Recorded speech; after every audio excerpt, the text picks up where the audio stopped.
Assalamualaikum warahmatullahi wabarakatuh. A'udzu billahi minasyaitonir rajim. Bismillahirrahmanirrahim.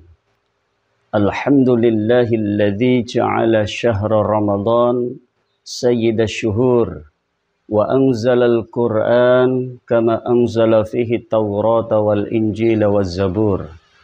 Wassalatu wassalamu ala sayyidina Muhammadin wa ala alihi wa sahbihi wa man tabi'ahum bi ihsanin ila mamarrid duhur. Hadratul muhtaramin, para alim, para ulama, segenap pemirsa kaum muslimin dan muslimat yang dimuliakan oleh Allah Subhanahu wa taala. Pada kesempatan yang mulia ini dan di bulan yang penuh ampunan ini, marilah kita senantiasa bersyukur kepada Allah Subhanahu wa taala atas segala nikmat yang telah diberikan kepada kita semuanya sehingga kita bisa menjalankan ibadah puasa ini dalam keadaan sehat walafiat. Kedua kalinya salawat serta salam mudah-mudahan tetap tercurahkan kepada junjungan kita Nabi Agung Muhammad sallallahu alaihi wasallam dengan ucapan Allahumma shalli ala sayyidina Muhammad qad hilati adrikni ya Rasulullah. Ma'asyiral muslimin, kaum muslimin dan muslimat, segenap pemirsa yang dimuliakan oleh Allah Subhanahu wa taala. Di sini kami akan menyampaikan beberapa hal yang berhubungan dengan hal-hal yang ada kaitannya dengan bulan suci Ramadan.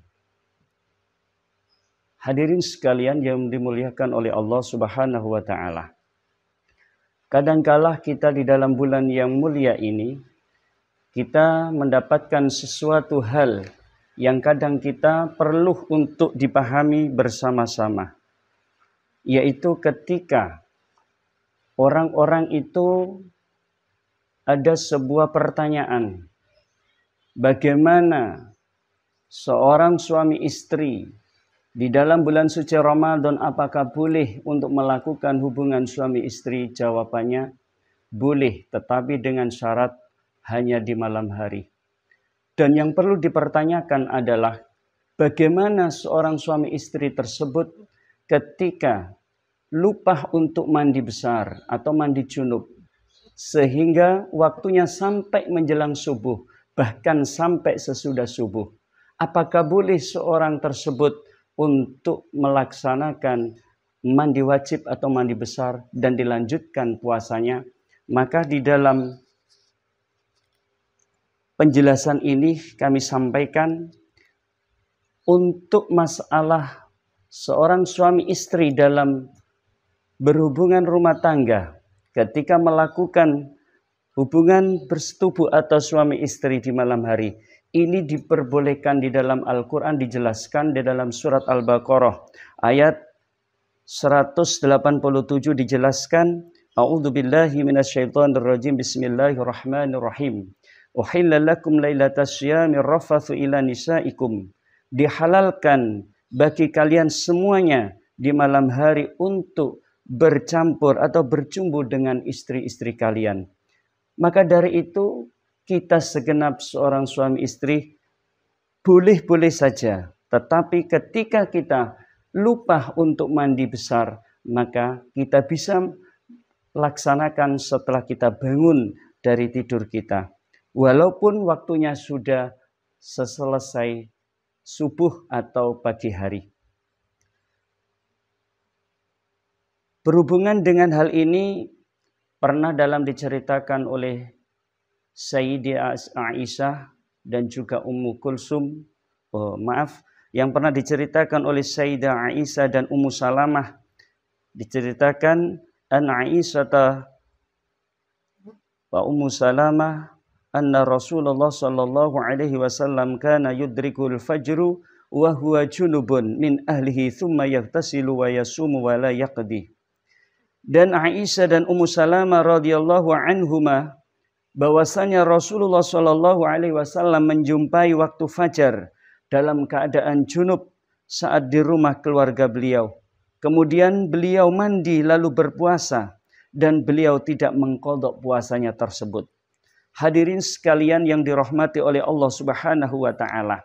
Mengacu keterangan dalam kitab Nihayatuz Zain, dijelaskan di dalam halaman 188 yang berbunyi wal hasilu anna shaima law igtasala min haidin au nafasin au janabatin fasabaqal ma'u ila jawfihi la yadurruh.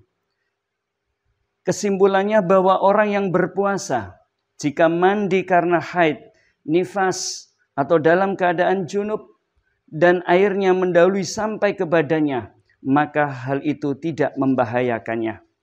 Oleh karena itu, sudah jelas bahwasanya apakah boleh mandi besar ketika sedang berpuasa dan bagaimana hukumnya jika ada air yang menetes masuk ke dalam telinga? Jawabannya adalah boleh mandi besar atau mandi keramas saat bulan puasa atau dalam keadaan puasa, baik untuk menghilangkan hadas besar atau sekedar mandi sunnah dengan syarat tidak menyelam atau memasukkan kepala ke dalam air, dan dilakukan hati-hati. Jika sudah hati-hati masih ada air yang masuk ke dalam telinga, maka hal tersebut tidak membatalkan puasa. Penjelasan tersebut diambil dari kitab Nihayatuz Zain halaman 188, dijelaskan yaitu tadi wal hasilu anna shaimah law igtasala min haidin aw nafasin aw janabatin fasabaqal ma'u ila jawfi la yadurruh. Bahwa orang yang berpuasa jika mandi karena haid, nifas atau dalam keadaan junub dan airnya mendahului sampai ke badannya, maka hal itu tidak membahayakannya. Wala nadhara ila imkani imalati ra'sihi bihaitsu la yadkhulu syai'in li usri. Dan tidak ada pertimbangan apakah dia bisa memiringkan kepalanya sehingga tidak ada yang masuk karena sulit. Na'am in arafi min adatihi dzalika haruma alaihi alhimasu wa aftara qat'an in tamakkana minal husli ala ghairi dzilka halah. Akan tetapi jika sudah menjadi kebiasaannya, maka dilarang baginya berendam dan pasti puasanya batal jika dia mampu mandi dengan keadaan selain itu. Hadirin sekalian yang dirahmati oleh Allah Subhanahu wa taala. Dan di akhir penjelasan tersebut, kelanjutannya dalam kitab Nihayatuz Zain tersebut yaitu wa mislu dzalika al-huslu al-masnunu bi khilafi husli tabarrudi fala yufa anhu. Wa kadza law tawallada min ghairi ma'muri bih aw min ma'muri bihi bi ikhtiyarihi walau sabaqa ma'ul madmadati aw al istinshaki ila jawfihi fa in kana ma'al mubalaghati aw kana min rabi'atin yakinan aftara wa illa falah.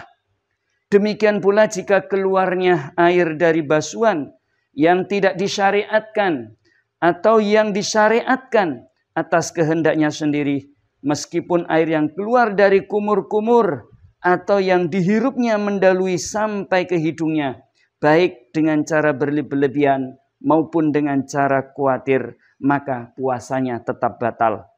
Hadirin yang dirahmati oleh Allah Subhanahu wa taala, demikian penjelasan tentang bagaimana seorang itu ketika melakukan hal junub atau mandi besar di lain waktu atau dalam keadaan puasa, boleh tidaknya. Baru saja saya jelaskan sesuai dengan keterangan di dalam kitab Nihayatuz Zain halaman 188. Mudah-mudahan apa yang kami sampaikan bermanfaat bagi kita semuanya. Akhirul kalam, ihdinas siratal mustaqim. Summa assalamualaikum warahmatullahi wabarakatuh.